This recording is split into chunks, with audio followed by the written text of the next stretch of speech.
Chers amis, vous qui êtes là pour adorer le Seigneur, soyez les bienvenus. Notre salut est dans ce Dieu unique, saint et juste, qui a fait lever sur nous la lumière de sa face. Chantez à la gloire du Seigneur un cantique nouveau, car il a accompli des choses merveilleuses. Le Seigneur a fait connaître son salut. Il a manifesté sa justice aux yeux des nations. À Dieu seul, Père, Fils et Saint-Esprit, soit tout honneur et toute gloire dès maintenant et pour toujours. Et voici ce petit mot de Paul, l'apôtre. Je vous invite donc, frères, à cause de cette immense bonté de Dieu, à lui offrir votre corps comme un sacrifice vivant, saint et qui plaise à Dieu. Ce sera là de votre part un culte spirituel. Prions. Seigneur, merci pour ton accueil. Merci pour ta patience. Merci pour ton appel. Merci pour ton sacrifice. Fais taire en nous toute autre voix qui ne serait pas la tienne. Amen. Et je vous invite à vous lever et à chanter le premier chant qui sera projeté.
Je vous invite à reprendre place.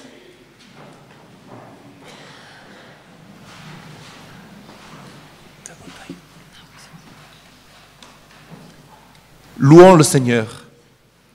Nous avons tout en lui. Le Seigneur a répondu aux besoins de son peuple.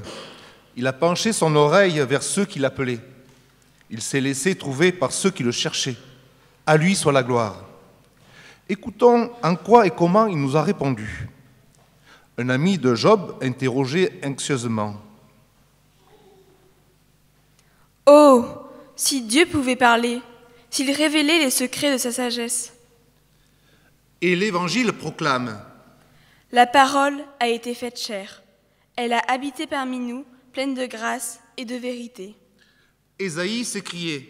« Les ténèbres couvrent la terre et l'obscurité les peuples. » L'Évangile annonce. Le soleil levant nous a visités pour éclairer ceux qui sont assis dans les ténèbres et l'ombre de la mort. Jérémie suppliait. Éternel, délivre ton peuple, le reste d'Israël. Et l'Évangile rend grâce en disant. Béni soit l'Éternel, le Dieu d'Israël, de ce qu'il a visité et racheté son peuple, et il nous a suscité un puissant sauveur. Le psalmiste implorait. Seigneur Dieu, le Tout-Puissant, jusqu'à quand t'enflammer contre les prières de ton peuple, le nourrir d'un pain pétri de larmes? Et Jésus déclare. Je suis le pain de vie. Celui qui vient à moi n'aura jamais faim, et celui qui croit en moi n'aura jamais soif. Vous qui craignez le Seigneur, louez-le. Vous tous, les descendants de Jacob, honorez-le, car le règne est à l'Éternel, il domine sur les nations. La postérité lui rendra un culte, on parlera du Seigneur. À la génération future, on viendra annoncer sa justice au peuple, qui naîtra, car l'Éternel a agi. Amen.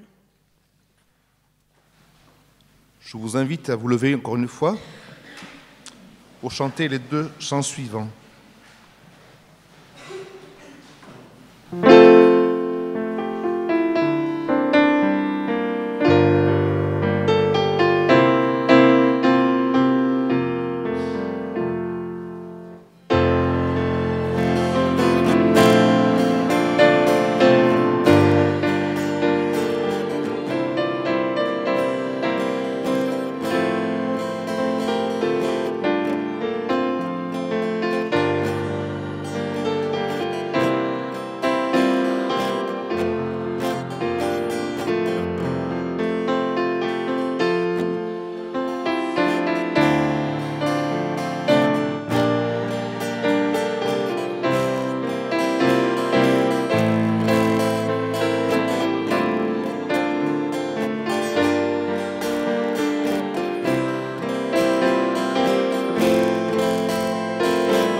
Dans la Bible, parole de Dieu, nous trouvons quelques indicateurs pour nous diriger nos vies spirituelles. Ainsi, l'apôtre Jean, dans sa première épître, au chapitre 3, versets 18 et suivants, nous dit « Petits enfants, n'aimons pas en parole et avec la langue, mais en acte et avec vérité. Par là, nous saurons que nous sommes de la vérité et nous rassurerons notre cœur devant lui. En effet, même si notre cœur nous condamne, Dieu est plus grand que notre cœur, car il connaît tout. Bien-aimés, si notre cœur ne nous condamne pas, nous avons de l'assurance devant Dieu. Quoi que nous demandions, nous le recevons de lui, parce que nous gardons ses commandements et faisons ce qui lui est agréable. Et voici quel est son commandement. C'est que nous croyons au nom de son Fils, Jésus-Christ, et que nous nous aimions les uns les autres, comme il nous l'a ordonné. Celui qui garde ses commandements demeure en Dieu, et Dieu demeure en lui.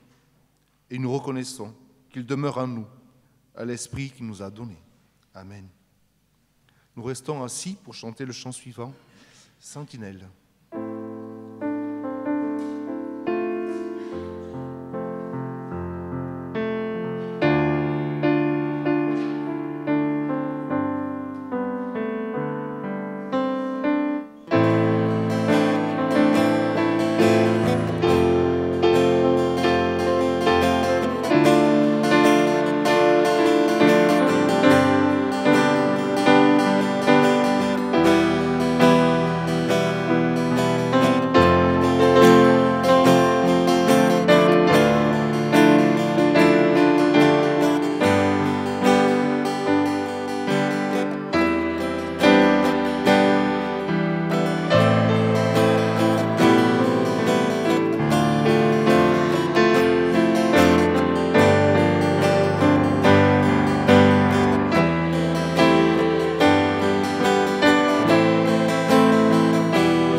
Confessons nos péchés dans la prière. Prions. Père Tout-Puissant et miséricordieux, qui nous a créés pour ton service et pour ta gloire, nous confessons que nous avons violé tes commandements et péché contre toi. Nous t'avons offensé par nos actes, par nos paroles, par nos pensées et par les affections coupables de nos cœurs. Nous n'avons pas fait ce que tu nous ordonnes et nous avons fait ce que tu nous défends. Notre faute est d'autant plus grande que nous avons été plus éclairés. Tu as gravé ta loi sur nos consciences. Tu nous as fait connaître ta volonté par ta parole. Tu nous as révélé la grandeur de ton amour en nous donnant ton Fils. Nous sommes donc, ô Dieu, sans excuse, et si tu nous traitais selon ta justice, aucun de nous ne pourrait subsister devant toi. Mais Seigneur, nous implorons ton pardon. Aie pitié de nous, Père de grâce, pour l'amour de Jésus-Christ, ton Fils bien-aimé, qui a versé son sang pour nous sur la croix. Crée en nous un cœur nouveau qui t'aime et une volonté qui soit soumise à la tienne. Amen.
Même si notre cœur nous condamne, Dieu est plus grand que notre cœur et il connaît tout.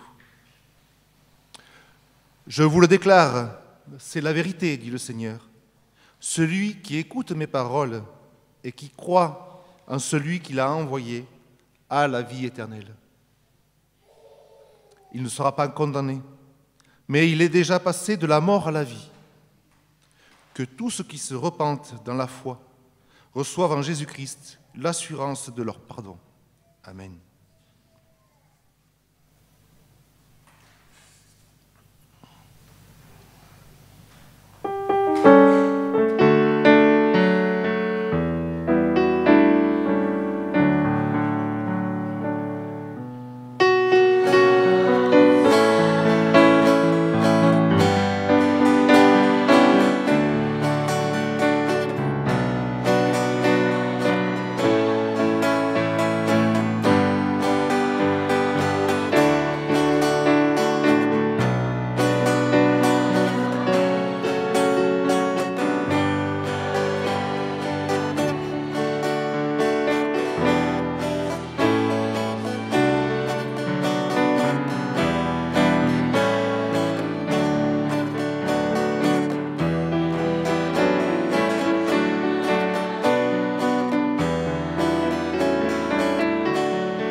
Je ne sais pas pour vous, mais ce chant me fait un peu plus que les autres.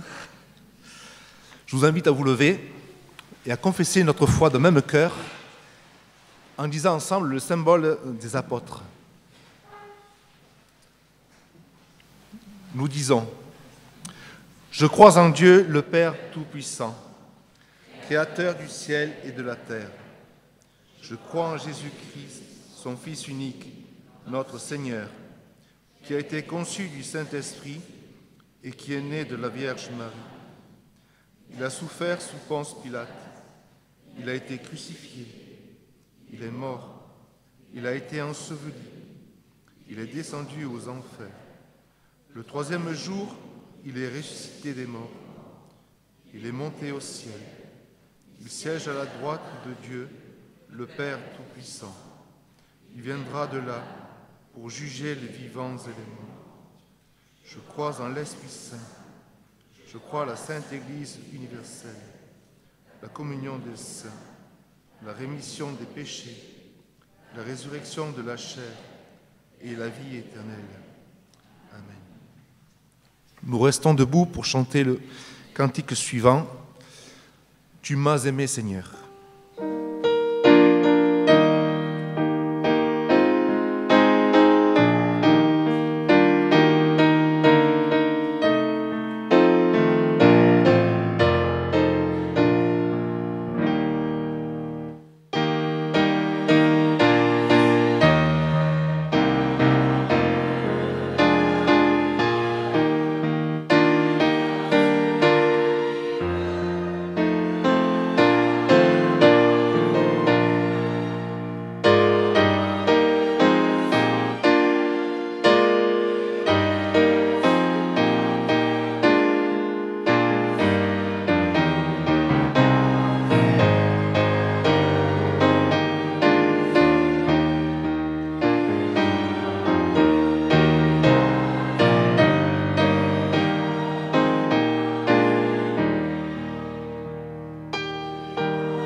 C'est à moi qu'appartiennent l'or et l'argent, dit le Seigneur. C'est de moi que procèdent tous les biens. C'est le temps de l'offrande.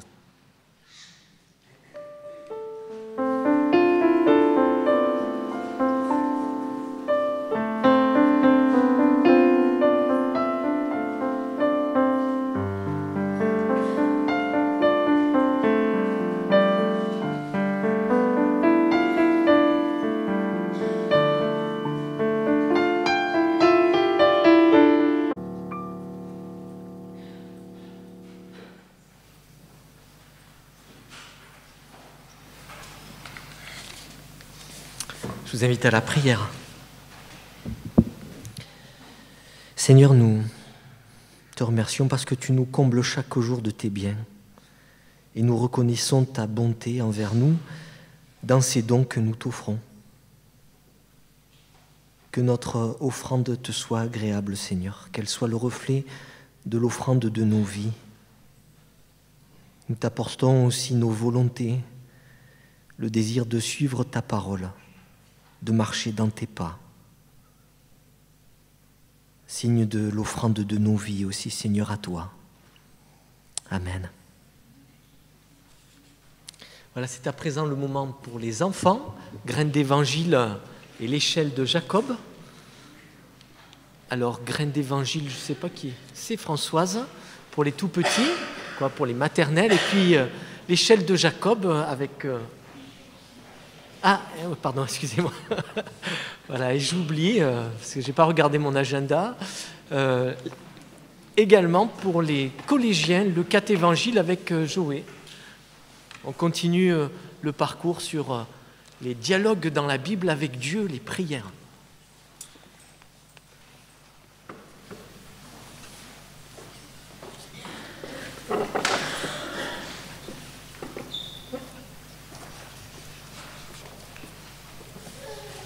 Prions pour les enfants.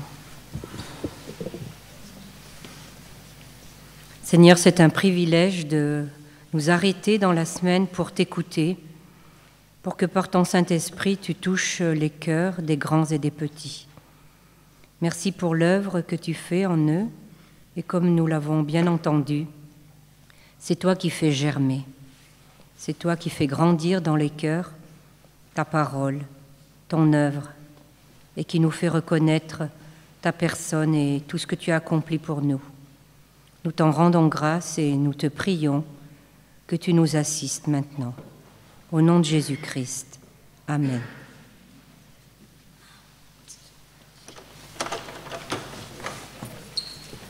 Voilà quelques annonces pour la semaine avant de partager ensemble la parole de Dieu. Vous rappelez que juste à l'issue du culte, nous nous retrouvons pour un repas fraternel au presbytère, 1 avenue Eugène de Bazac. Et je remercie déjà en notre nom à tous Sadia, Nacera, toute l'équipe qui a préparé ce couscous kabyle et cette bonne soupe qui nous attend au presbytère. Voilà, on se retrouve après. Si vous n'êtes pas inscrit, alors je peux vous dire, chez moi ça a été l'usine hier soir, tout a été préparé, il y a largement pour chacun. N'hésitez pas à vous joindre également au repas, il y a une libre participation pour la préparation et puis voilà, chacun peut porter un dessert, une boisson. Donc on se retrouve juste après le culte et également avec notre frère Christian Grandouillet, qui est missionnaire depuis de nombreuses années, qui a été au Niger maintenant, qui habite aux États-Unis. Il est traducteur de la Bible. Il nous partageait encore hier après-midi voilà, tout ce projet de traduction de la Bible, du Nouveau Testament en Tamajac. Ce projet a abouti en 2015 et maintenant il est formateur, il accompagne d'autres projets de traduction. C'était très intéressant hier après-midi et il nous partagera à l'issue du repas un moment de témoignage aussi sur ce ministère-là vers 2h. Donc n'hésitez pas à vous joindre au repas. Les annonces de la semaine, je voudrais voilà, tout particulièrement vous demander la prière pour ce temps de pastoral qui a lieu mardi matin, pendant la réunion de prière également. Tous les pasteurs de la ville et responsables des œuvres se retrouvent. Vous savez qu'on a un gros projet avec Bouge ta ville pour le mois de mai, début mai, toutes les églises dans ce projet-là de témoignage, de service pour la ville. Et en fin de semaine, samedi, le comité Bouge ta ville se retrouve pour un temps de formation, de prière également. Ce sera à la fois à l'église libre et puis dans nos locaux. Voilà, l'ensemble des activités tout au long de la semaine. Je voudrais souligner en particulier les clubs de Noël qui vont démarrer pas cette semaine, mais la semaine d'après, l'occasion d'inviter des enfants. Et vous voyez, pour le club des Explos, c'est à peu près 16 à 20 enfants qui viennent régulièrement. Donc voilà, du travail aussi pour toute l'équipe, et l'occasion de témoigner auprès des enfants. Pendant ce temps de Noël, je profite pour dire que dès le premier dimanche de l'Avent, le Christmas Carol a lieu à 15h30 à la cathédrale Saint-Sauveur. Déjà, plusieurs personnes se retrouvent régulièrement ici au temple pour répéter les Christmas carols. Si vous voulez vous joindre à ce chœur, n'hésitez pas. Les répétitions, vous trouvez dans l'agenda de l'église. Et je crois que c'est mercredi, me semble-t-il, la prochaine répétition. Pendant le temps de l'Avent, nous aurons également l'occasion d'ouvrir le temple les samedis 9, 16, 23 l'après-midi et également le 6 janvier pour un temps d'ouverture, d'accueil et une exposition ensemble vers Noël va se constituer. C'est Anna De Souza qui prépare la décoration de Noël et vous pouvez prendre contact auprès d'elle pour vous signaler. Et Nelly Vos coordonne l'accueil pour ces temps d'accueil dans le temple le samedi après-midi. J'aurai d'autres informations à vous donner ultérieurement concernant Noël. Et puis, je voudrais signaler également la conférence « Un bocage au Sahel » avec le pasteur Frédéric Baudin et Henri Girard. Frédéric Baudin, il y a 2 ans, dans le cadre de la journée mission, nous avait parlé de ce projet. Il a écrit un livre et c'est à la faculté Jean Calvin qu'aura lieu cette conférence le 22 à 18h30. Je vous encourage dans le suivi de ce projet que nous avions soutenu à pouvoir vous rendre à la faculté Jean Calvin. Je voudrais terminer les annonces avant de donner la parole à Paul pour les résultats de l'Assemblée générale, peut-être par 2 choses, en vous disant que peut-être certains sont surpris parce qu'il y a des membres électeurs dans notre Église qui sont inscrits sur le registre des membres. C'est eux qui sont appelés à voter à l'Assemblée générale, à prendre des décisions. Quand on fréquente la communauté régulièrement, il peut y avoir un engagement de membres, c'est possible. Cela se fait comme dans les associations culturelles ou cultuelles, c'est-à-dire le 31 décembre de l'année. On peut devenir avant le 31 décembre et voter pour l'Assemblée générale suivante. C'est un lieu de décision importante. Et si vous souhaitez réfléchir à cette possibilité, vous pouvez me rencontrer ou rencontrer un des anciens pour pouvoir en parler. Je voudrais également vous signaler que le conseil presbytéral, on a déjà informé dans ce sens-là, après la décision que nous ayons la scène 2 fois par mois, le 1er et le 3e dimanche du mois. C'est pour que vous le sachiez, autrefois nous avions la scène uniquement le 1er du mois, donc nous avons 2 fois l'occasion de pouvoir nous retrouver. Et puis autour de la scène, et peut-être vous signaler, je ne le signalerai pas tout à l'heure, mais que nous avons le jus de raisin comme d'habitude. Autrefois, il était dans une coupe avec un petit ruban rouge. À présent, le jus de raisin se trouve dans les petits gobelets qui sont sur le plateau. Si vous souhaitez, c'est Myriam qui s'occupe de ce plateau. Vous pouvez faire signe à Myriam pour pouvoir avoir un gobelet. C'est du jus de raisin, et après une corbeille passe pour pouvoir récupérer les gobelets à la fin de la communion. Voilà, je laisse la parole à Paul.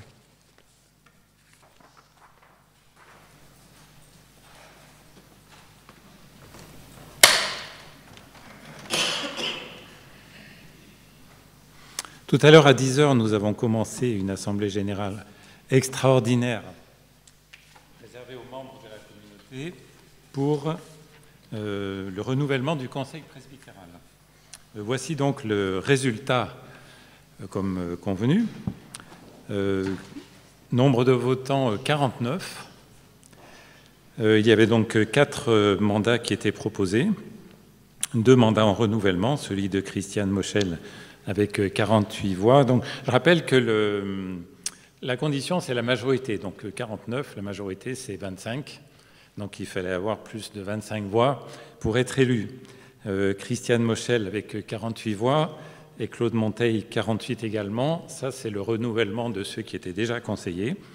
Et puis, les 2 nouveaux conseillers proposés, Thierry Druskowski avec 47 voix et Jean-Philippe Bru avec 46 voix.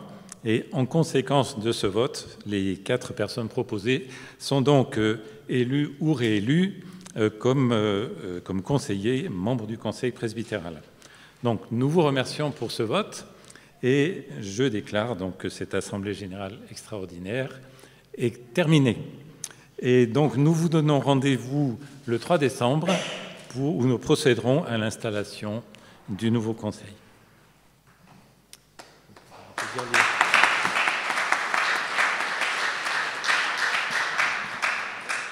On peut remercier le Seigneur qui donne à son Église aussi des ministères pour l'édification de chacun. Je voudrais simplement terminer avec une dernière annonce.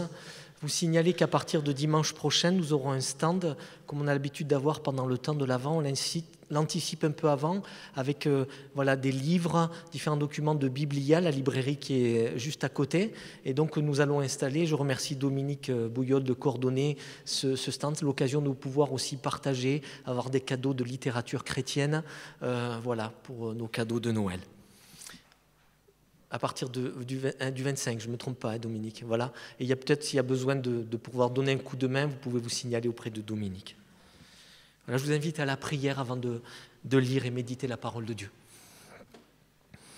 Seigneur, nous te remercions parce que tu es un Dieu qui te révèle, qui parle, qui vient même partager notre existence, qui vient planter ta tente parmi nous pour dire qui tu es. Tu es l'image visible du Dieu invisible et tu nous dis, tu nous révèles le Père. Loué sois-tu, Seigneur, pour ta parole, pour celles et ceux qui ont retenu cette parole, pour celles et ceux qui ont été inspirés pour la mettre par écrit. Nous voulons puiser dans ta parole le guide pour notre vie, la fondation de notre espérance. Et ce matin encore, nous te demandons que souffle ton esprit sur chacune et chacun pour recevoir cette parole comme une nourriture de vie. Dans le nom de Jésus, notre Seigneur et Sauveur. Amen.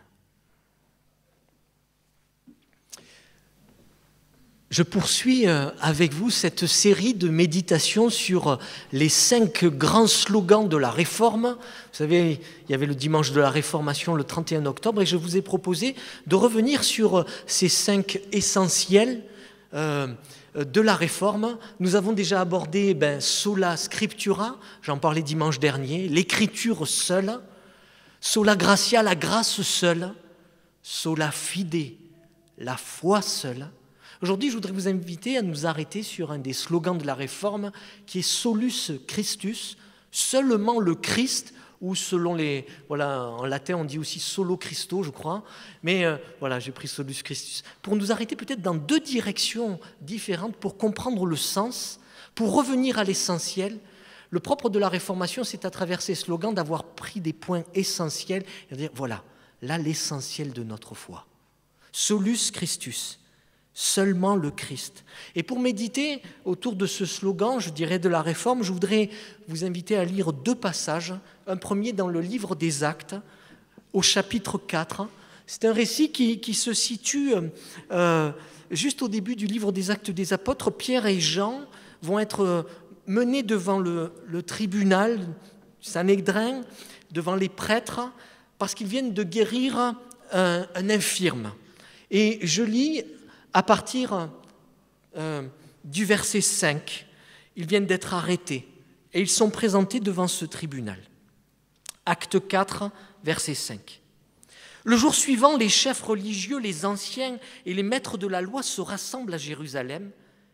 Il y a Anne, le grand prêtre, Caïphe, Jean, Alexandre et tous ceux qui sont de la famille du grand prêtre. Ils font amener Pierre et Jean devant eux et ils leur demandent « Vous avez guéri l'infirme, par quel pouvoir? Vous avez fait cela au nom de qui ?» Alors Pierre, rempli de l'Esprit Saint, leur dit « Chef du peuple et ancien, nous avons fait du bien à un infirme et aujourd'hui, on nous demande comment cet homme a été guéri. Vous tous et tout le peuple d'Israël, vous devez savoir une chose. C'est par le nom de Jésus-Christ de Nazareth que cet homme est là devant vous et en bonne santé. Ce Jésus-Christ, vous l'avez cloué sur une croix, mais Dieu l'a réveillé de la mort. Les livres saints disent de lui, la pierre que vous, les constructeurs, avez rejetée est devenue la pierre principale. Cette pierre, c'est Jésus. C'est lui seul qui peut nous sauver. En effet, dans le monde entier, Dieu n'a donné aux hommes personne d'autre pour nous sauver. Et je lis un deuxième passage dans l'épître aux Colossiens, au chapitre 2. Colossiens 2. Paul s'adresse aux Colossiens Je lis à partir du verset 4.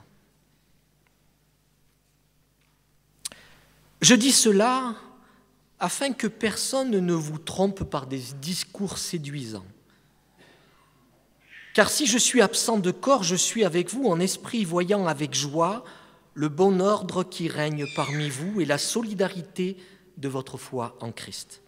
Ainsi, comme vous avez reçu le Christ Jésus, le Seigneur, marchez en lui.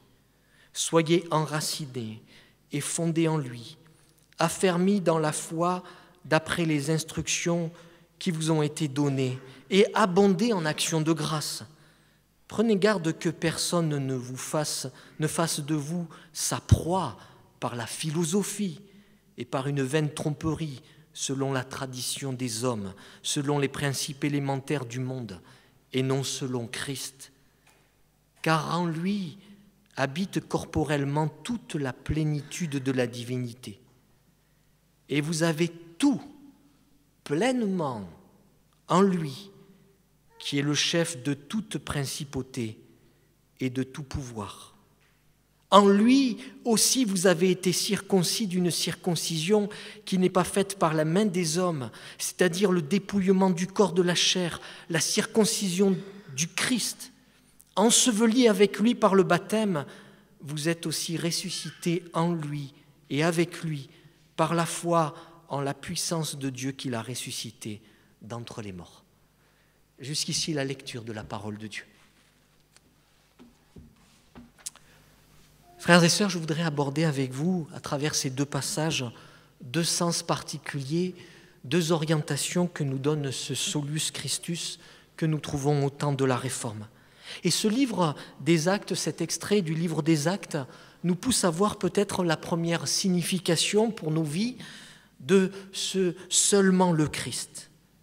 Christ avait annoncé clairement qu'il était le seul chemin de salut. Voilà le premier sens que l'on peut donner à ce slogan de la Réforme et qui a une implication très concrète dans nos vies. Dans ce livre des Actes, au chapitre 4, quand nous lisons, Jésus est monté déjà au ciel. Il y a déjà eu la Pentecôte. Ils ont reçu le Saint-Esprit, les apôtres, d'en haut, et un homme infirme a été guéri. Les disciples n'avaient ni argent, ni or, mais ce qu'ils avaient, ils l'offrent à cet infirme et ils offrent simplement leur foi en Jésus-Christ, leur espérance en Jésus-Christ qui met debout, qui relève, qui sauve. Et cet homme est guéri. Et au moment de poser ces explications, on leur dit « Mais comment se fait-il qu'il est guéri ?» Au lieu de s'attribuer la gloire de la guérison, vous voyez. Oui, nous avons été à bonne école, où on a des capacités particulières, on a un magnétisme guérisseur. Non, Pierre et Jean vont parler de Jésus-Christ. Et la guérison même va passer au second plan. Ils parlent de Jésus-Christ comme le seul chemin. De Jésus-Christ crucifié, ressuscité. Il n'y a pas d'autre personne qui soit le chemin. Et vous l'avez crucifié, dira Pierre. C'est quand même un peu fort. On est à Jérusalem et c'est presque une accusation qui est posée face aux responsables religieux. Il n'y a personne d'autre que Jésus pour sauver cet homme et le monde. Parce que Pierre insiste sur la portée universelle de ce salut. Vous avez remarqué, il dit « dans le monde entier, il n'y a pas d'autre nom qui puisse sauver ». Et le terme qui est utilisé là, c'est sozo, ça veut dire en fait guérir, sauver, relever, la plénitude du salut qui se trouve en Jésus-Christ. Solus Christus est en train de dire Pierre à Jérusalem, seulement le Christ. Et nous venons de le chanter, hein. Il est la vérité, le chemin et la vie. Pierre le dit parce qu'il a entendu Jésus dire cela, je suis le chemin, je suis la vérité, je suis la vie, nul ne vient au Père que par moi. Comment avait-il réagi Pierre peut-être au moment où Jésus a dit cela? Peut-être avait-il pensé, c'est un peu fort quand même, c'est un homme qui est en train de parler. Peut-être est-il un peu mégalomane, Jésus.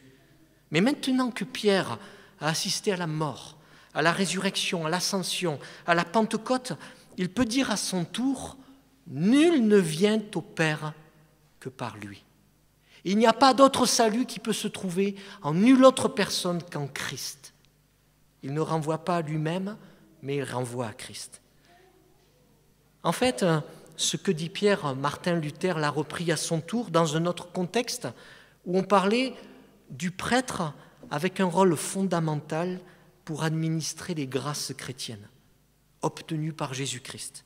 Quelque part, à l'époque de la Réforme, l'Église, et à travers elle, le prêtre, d'une certaine façon, influence les consciences, la sphère politique, religieuse de son temps. J'ai lu dernièrement, et c'est pour vous dire, malgré Vatican II, aussi l'impact aujourd'hui de la pensée du prêtre qu'on peut avoir dans l'Église catholique. Quelqu'un disait le jour de sa consécration, nous pouvons aller au ciel pour eux et leur apporter les bénédictions du ciel et du Christ. C'est un peu fort quand même. Il y a là, quelque part, une fonction sacerdotale de prêtrise qui a été remise en question avec la Réforme. Dans le contexte médiéval, elle est encore plus marquée que cette citation que je vous faisais. Pouvoir d'accorder le pardon, l'absolution au nom de Dieu. Faire entrer quelque part, en quelque sorte, au paradis. Et au regard de la Bible, on ne peut pas penser cela. Nul ne vient au Père que par moi. Je voudrais ici vous lire un court extrait de l'Épître aux Hébreux qui reprend à plusieurs reprises cette thématique de la prêtrise. Dans Hébreux au chapitre 4, au versets 15 et 16, nous trouvons « Car nous n'avons pas un souverain sacrificateur incapable de compatir à nos faiblesses, mais il a été tenté comme nous à tous égards, sans commettre de péché. Approchons-nous donc avec assurance du trône de la grâce, afin d'obtenir miséricorde et de trouver grâce en vue d'un secours opportun. » Quand l'Épître aux Hébreux parle de ce souverain sacrificateur, il parle bien sûr de Christ comme le seul prêtre parfait qui a tout accompli, le seul intermédiaire possible entre Dieu et les hommes. Et il reprendra cela en disant à plusieurs reprises qu'il n'y a qu'un seul accès libre auprès de Dieu, c'est celui que l'on trouve par le sang du Christ. Il a pénétré pour nous à l'intérieur du lieu saint, du lieu très saint, et il nous transporte jusque-là. À la croix, Jésus dira « Tout est accompli » et le rideau du temple se déchire en deux, comme pour dire « Vous avez un accès auprès de Dieu grâce à moi ». L'Épître aux Colossiens redira cela et nous allons y revenir en disant « Vous avez tout pleinement en Christ ». C'est le verset 10. Et l'Épître de Paul à Timothée, la première épître de Paul à Timothée, le redira d'une autre manière en disant « Il n'y a qu'un seul intermédiaire, un seul médiateur entre Dieu et les hommes, c'est Jésus-Christ ». La confession de foi de La Rochelle, qui est à la base de notre doctrine, dit ceci dans son article 13. « Nous croyons qu'en Jésus-Christ, tout ce qui était nécessaire à notre salut nous a été offert et communiqué. Nous croyons que Jésus-Christ, qui nous est donné pour que nous soyons sauvés, a été fait pour nous à la fois sagesse et justice et sanctification et rédemption, en sorte qu'en se séparant de lui, on renonce à la miséricorde du Père, en laquelle nous devons avoir notre unique refuge. » On ne peut pas dire de façon plus claire qu'il n'y a que Christ, qui est le salut du monde, qui nous permet un accès auprès du Père. Et ainsi, au moment de la Réforme, l'Église va voler d'une certaine façon en éclats. Le clergé, tout ce qui était compris à l'époque comme intermédiaire pour nous approcher de Dieu. Il n'y a plus besoin de passer par des hommes pour parvenir à Dieu, puisque Dieu lui-même s'est déplacé en Jésus-Christ, nous offrant la plénitude du salut par sa mort expiatoire et sa résurrection. Jésus d'ailleurs met en garde les hommes qui veulent être élevés ou se faire élever, qu'il n'y ait parmi vous personne qui soit appelé rabbi ou maître ou père. La demande du Christ est à l'impératif, c'est dans l'évangile de Matthieu. Tous frères, tous pécheurs, tous redevables de la grâce de Dieu, d'un Dieu souverain. Pas de pouvoir particulier associé à un homme, mais tous appelés à être prêtres, sacrificateurs, nous dira l'Apocalypse. Vous êtes un peuple de sacrificateurs, vous avez un sacerdoce tout particulier, et un des éléments de la réforme, c'est nous rappeler le sacerdoce universel. Alors vous l'aurez compris, ça n'enlève en rien les ministères, et nous venons d'élire 4 nouveaux anciens dans notre conseil. Je suis pasteur, mais je suis ministre de la parole et des sacrements, je suis loin d'être l'intermédiaire entre Dieu et les hommes. Vous savez, autrefois, avant Vatican II, les prêtres étaient tournés vers l'autel, dans l'autre sens. C'est Vatican II qui a permis que, en fait, les prêtres dans l'Église catholique se tournent à nouveau vers l'Assemblée. C'était un pas assez important, parce qu'autrefois, cette signification d'être tourné vers l'autel, c'est dire que l'Assemblée était là, le prêtre était entre l'Assemblée et Dieu, et il servait d'intermédiaire pour s'adresser à Dieu. Voilà, là nous sommes loin de la pensée même de la Réforme qui a redécouvert une pensée fondamentalement biblique. Mais j'aimerais vous poser une question. Pierre dit solus Christus, Luther dit solis Christus, et nous, qu'est-ce que nous disons? Parce que affirmer aujourd'hui un seul chemin Jésus-Christ, seule et unique voie de salut, pose pas mal de problèmes. Ce n'est pas politiquement correct. Si vous affirmez cela avec vos amis ou collègues de travail, essayez pour voir. Vous m'en direz des nouvelles.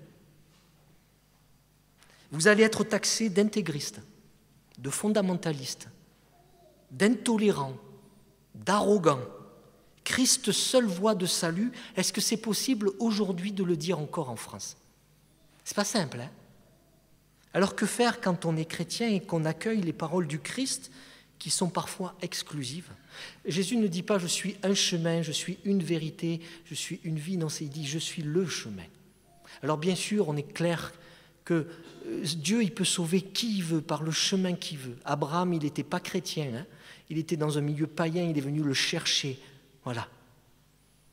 Mais quand même, il nous est dit, il n'y a qu'un seul chemin pour atteindre le salut, pour avoir le salut, pour être auprès du Père, c'est Christ. Important de choisir ces lieux, ces moments pour partager cela. Il faut se préparer à notre manière d'en parler, ne pas oublier la douceur, l'humilité, le respect de l'autre. Les personnes que nous rencontrons, ils sont sensibles, mais à un moment ou à un autre, eh bien, il faudra pourtant pouvoir dire, avec humilité, douceur, respect, que le salut ne passe que par Jésus-Christ et par Jésus-Christ seul. Le salut ne passe pas par l'accomplissement de soi, ni par la méditation transcendantale, ni par les vertus de la République, ni par les valeurs judéo-chrétiennes ou autres. Il ne passe pas par je ne sais quoi encore, mais il passe par Jésus-Christ seul. Et dans ces moments peut-être de solitude qui peut-être suivront cette affirmation, il faudra peut-être faire nôtre les paroles de Luther à la Diète de Worms qui disait « Ma conscience est liée par la parole de Dieu qui me dit que Jésus-Christ est l'unique voie de salut. Je ne puis autrement que Dieu me vienne en aide. Jésus-Christ, unique voie de salut auprès du Père. » La Bible le dit de maintes et maintes fois. Je voudrais aller un peu plus loin et juste vous dire, prions le Seigneur qui nous donne ces occasions de pouvoir à la fois avec douceur, mais avec vérité, avec fidélité, pouvoir dire cela autour de nous. Ce slogan de la Réforme, il trouve notre écho également, Christ seul. Quand on dit cela, on veut dire aussi que la personne et l'œuvre de Jésus-Christ est suffisante et qu'il n'y a rien d'autre à ajouter. À l'époque de la Réforme, on a ajouté peut-être l'œuvre de salut en Jésus-Christ à travers, en plus, les indulgences. On est sauvé par Jésus-Christ plus quelque chose. Mais dès qu'on ajoute quelque chose à l'Évangile, on se trouve directement en dehors de l'Évangile. La grâce et le pardon de Dieu, tu nous l'as rappelé Christophe, est uniquement gratuite en Jésus-Christ. La grâce seule. Et le problème d'ajouter quelque chose vient constamment, pas simplement pour l'Église catholique du XVIe siècle, mais pour toutes les églises, de tous les siècles. Pour tous ceux qui veulent ajouter quelque chose au salut en Jésus-Christ. Et l'épître que nous avons lu tout à l'heure dans Colossiens nous donne 3 dangers sur lesquels je voudrais juste m'arrêter très courtement. Paul, dans l'épître aux Colossiens, va dire 3 dangers, 3 ajouts, 3 Christ plus. Le premier danger, vous voyez, eh bien, c'est le danger du légalisme. Le légalisme. Dans l'épître aux Colossiens, il nous est dit ceci. Excusez-moi, je reviens sur ma page.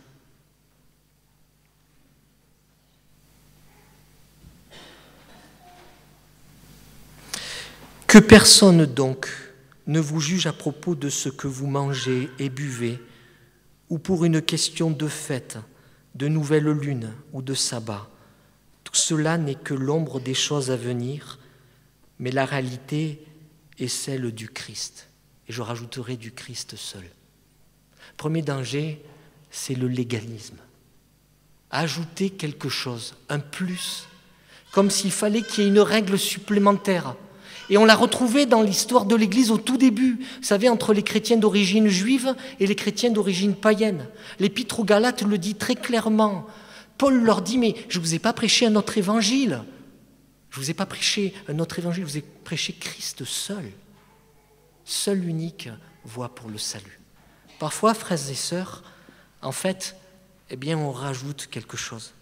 Il est bon de s'interroger à savoir si telle ou telle pratique, telle ou telle tradition. Je vais vous donner un exemple.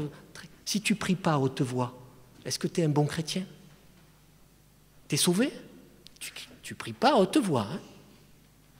Si tu ne vas pas au repas fraternel après le culte,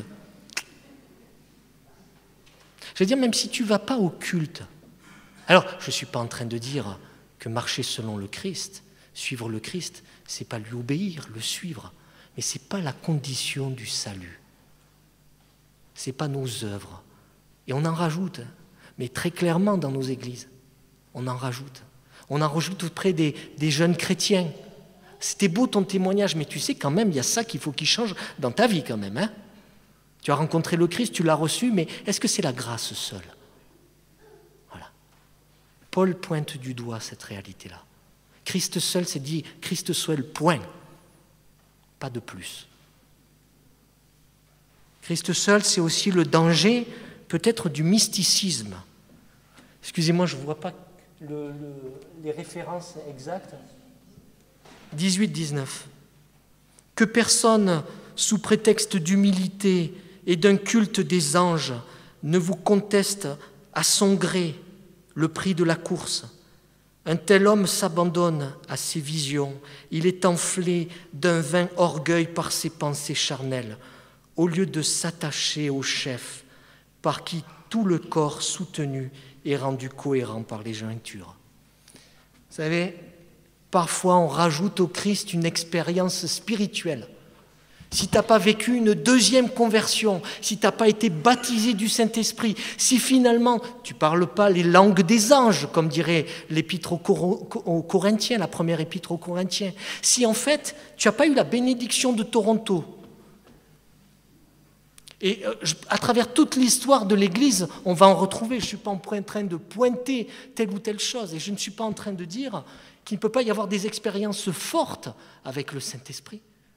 Oui, le Seigneur nous donne de vivre des relations intimes, des moments où on est dans une extase parce qu'on sent vraiment la présence de Dieu, ce lien extraordinaire.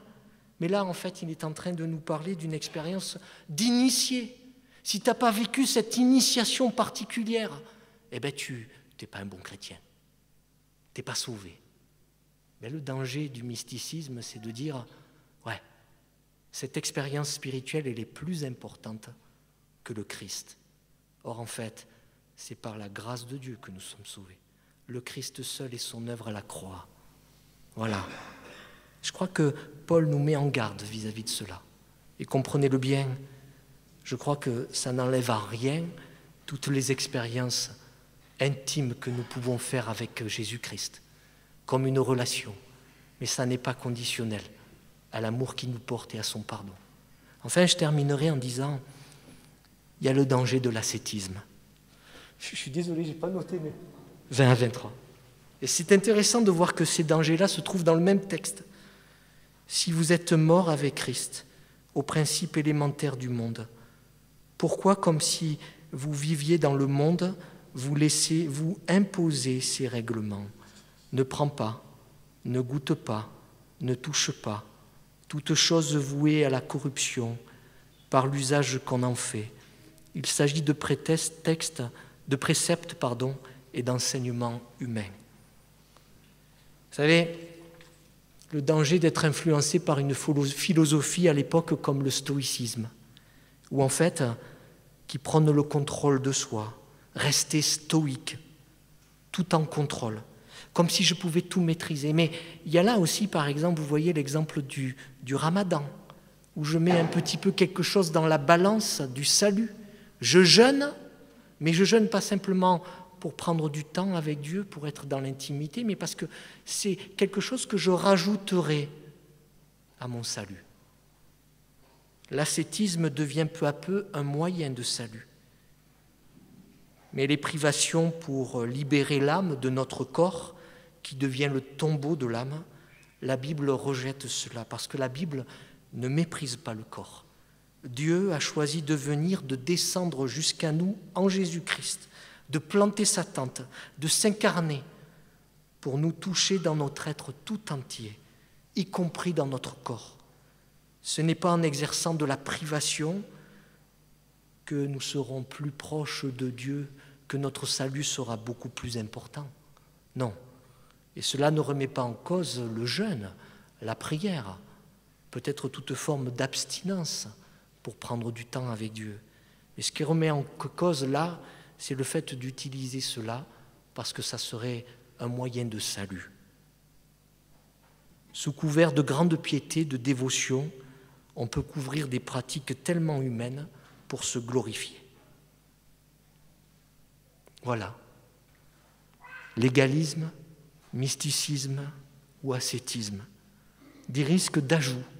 Et Paul n'aura qu'une seule réponse face à tout cela. Il dira, vous avez tout pleinement en Jésus-Christ. Vous avez tout pleinement en Jésus-Christ. Alors, pour conclure, je voudrais vous dire, ce « en lui », méditez. Relisez ce texte et vous verrez combien de fois il y a « en lui ». Dans l'Épître aux Éphésiens, c'est pareil, « en lui ». Tout ce qui est reçu en lui.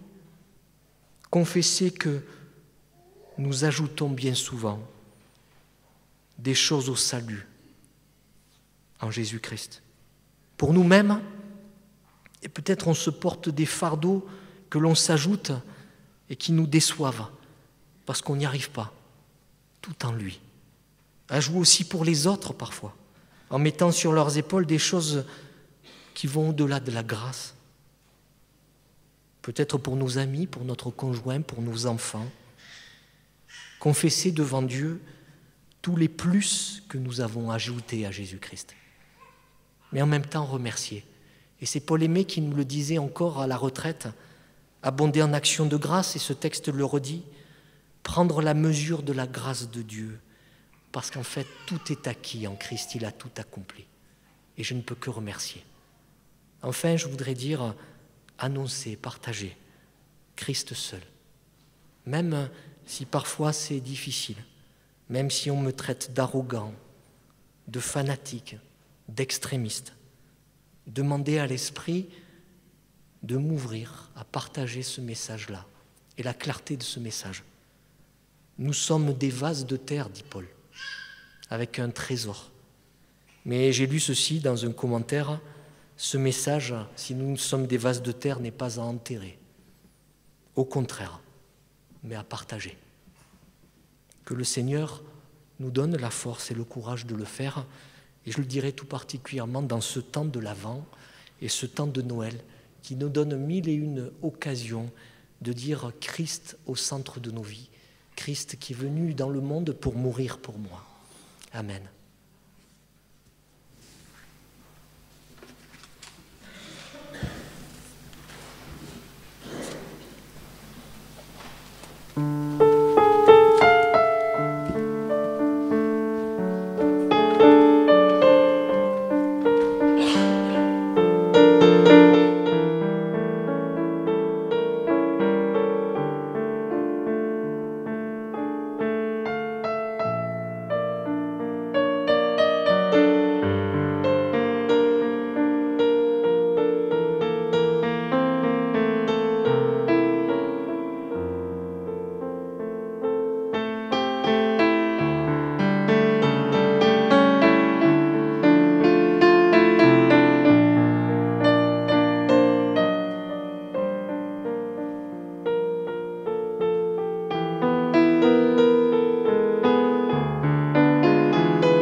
Comme un écho à ces passages que nous venons de méditer ensemble, je voudrais vous inviter à chanter les 2 premières strophes de ce cantique, « En Jésus seul est mon espoir ». Nous pouvons nous lever pour chanter.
Je voudrais inviter les membres du conseil à s'approcher.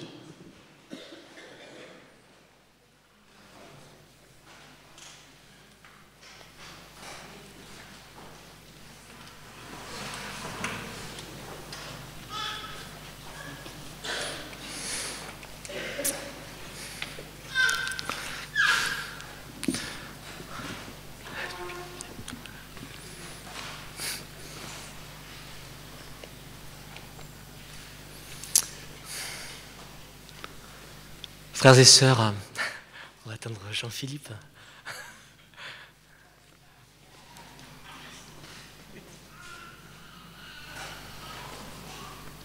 Rappelons-nous comment le Seigneur a institué ce repas.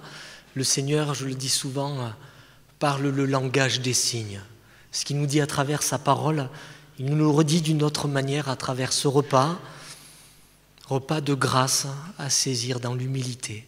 Nous ne sommes pas dignes de ramasser même les miettes qui tombent de la table. Mais le Seigneur n'a qu'à dire une parole et nous serons debout, nous serons relevés, nous serons sauvés.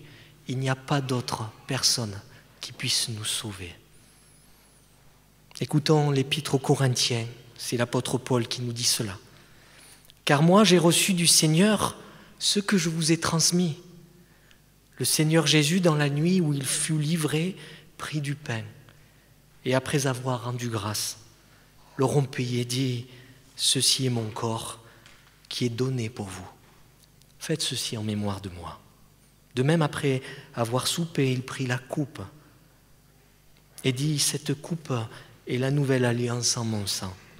Faites ceci en mémoire de moi toutes les fois que vous en boirez. Car toutes les fois que vous mangez ce pain, que vous buvez cette coupe, vous annoncez la mort du Seigneur jusqu'à ce qu'il vienne. C'est pourquoi celui qui mangera le pain et boira la coupe du Seigneur indignement sera coupable envers le corps et le sang du Seigneur. Que chacun donc s'examine soi-même et qu'ainsi il mange du pain et boive la coupe. Car celui qui mange et boit sans discerner le corps du Seigneur mange et boit un jugement contre lui-même. » Je vous invite à la prière.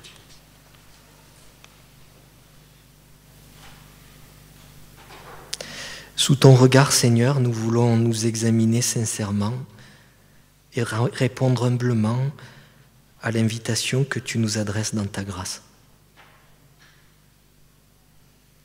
Nous sommes comme le péager qui s'adresse à toi, te demandant de prendre pitié Tu vois nos vies, Seigneur, tu vois la réalité de nos existences. Mais nous voulons nous rappeler que sans ta grâce dans nos vies, sans le Christ, nous ne sommes rien. Nous avons tout pleinement en toi et nous te demandons au moment de partager ce repas, de discerner cette nourriture spirituelle, cette grâce qui nous est renouvelée, de nous rappeler ensemble, d'actualiser ensemble ce salut qui se trouve en toi. Merci pour ce signe qui parle à tous nos sens, pour le corps de ton Fils rompu comme le pain. Seigneur, nous te disons merci. Et pour le sang de ton Fils qui scelle l'alliance nouvelle, Père, nous te disons merci. Par ce repas, ensemble, nous annonçons ta mort expiatoire. Nous proclamons ta résurrection triomphante. Et nous célébrons le règne que déjà établi auprès du Père et que nous attendons pleinement au moment de ton retour. Maranatha, Seigneur, reviens bientôt et fais toutes choses nouvelles. Amen.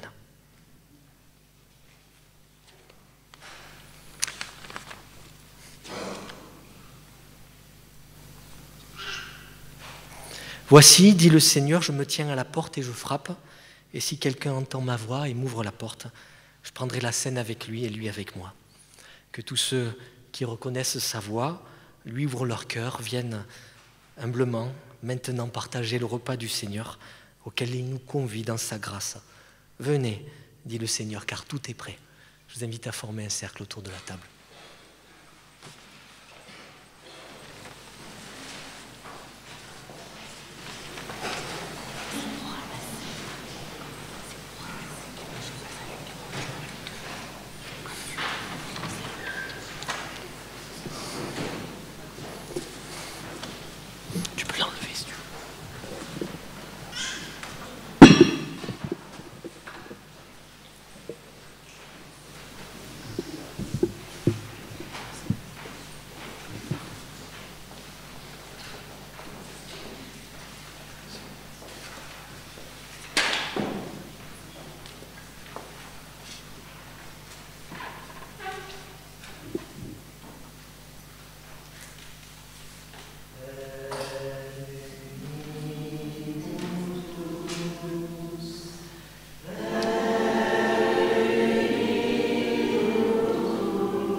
Je vous invite à la prière d'intercession.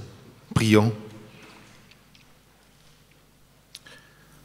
Seigneur, nous te prions pour ton Église, afin que partout elle proclame avec fidélité le message de ton Évangile et témoigne de ton amour. Seigneur, nous te prions de diriger vers ton Fils les regards de tous les peuples.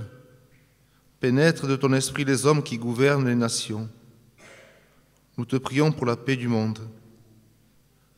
Nous te prions aussi d'accorder ta paix à ceux qui passent par l'épreuve. Affermis la confiance des malades et des handicapés. Assiste les pauvres et les personnes âgées. Relève ceux qui sont accablés par les difficultés de la vie. Rends l'espérance à ceux qui sont désemparés. Console ceux qui passent par le deuil et révèle ta présence à ceux qui sont seuls. Que ta paix, ô Dieu, sanctifie nos foyers. Veille sur ceux des nôtres qui vivent au loin. Qu'en ce jour, ils se souviennent de toi et communient ainsi avec nous dans l'action de grâce que nous t'adressons. N'abandonne pas ceux qui se sont éloignés de toi, mais conduis-les à la repentance. Seigneur, toi qui nous as tout donné en ton Fils Jésus-Christ, accueille nos prières. Affermis-nous dans la reconnaissance et l'obéissance de la foi. Par le Christ notre Seigneur. Amen.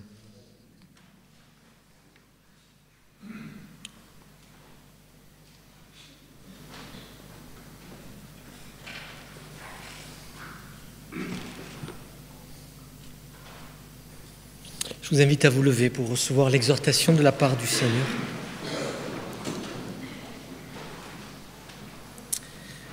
Toi, reste attaché à ce que tu as appris et qui est l'objet de ta foi. Tu sais de qui tu l'as appris. Depuis ton enfance, tu connais les écrits sacrés. Ils peuvent te donner la sagesse en vue du salut par la foi en Jésus-Christ. Toute écriture est inspirée de Dieu et utile pour enseigner, pour convaincre, pour redresser, pour éduquer dans la justice, afin que l'homme de Dieu soit adapté et préparé à toute œuvre bonne. L'Éternel vous bénisse et vous garde. L'Éternel tourne sa face vers vous et vous donne sa paix. Allons ensemble dans la paix que donne Jésus-Christ, mort et ressuscité pour nous. Amen. Chantons un dernier cantique. Confie à Dieu ta route.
Je voudrais simplement saluer de notre part, et on aura l'occasion de les voir pendant le repas, Moussa et Christine qui sont revenus des États-Unis, Moussa et Christine à Bizarre, et un petit bisou tout particulier pour Lucas parce que je crois que c'est son anniversaire.